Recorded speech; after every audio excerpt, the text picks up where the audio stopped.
New Market Costco Wholesale 12月6號就正式開業啦。今日我帶大家入去睇下裏邊係點嘅。嗱，嚟呢度呢，就行404往北走出 Greenlane， 然後往西走去到 Yonge 街，咁大家就見到噶啦。Wholesale 顧名思義即是批發啦。咁入到嚟我哋見到好多俾餐館用嘅產品，例如刀啦，刀嘅品種都好多喎。喺其他 Costco 我哋平時係唔會見到呢啲產品嘅。喺貨架上面嘅產品嘅數量係比較大嘅喎。你哋睇下啲沙律醬幾大桶，平時我哋喺其他 Costco 係唔會見到嘅。不過佢都有啲細支裝嘅賣。如果你哋係做餐館嘅呢，嚟呢度買咁就啱啦。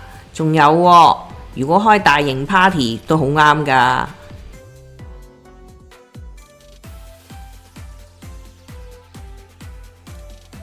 嗱，好似呢種雪櫃呢，平時我哋喺 Costco 就唔見到㗎啦。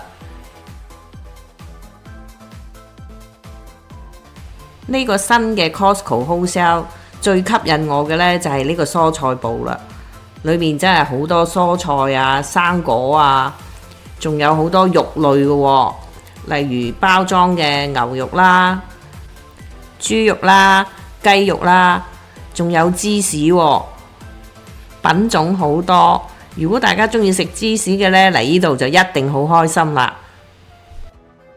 我就好中意食菜嘅，呢度啲菜呢就好靚好新鮮，價錢呢都好合理嘅喎。呢間 Costco Wholesale 同平時我哋去 Costco 有咩唔同呢？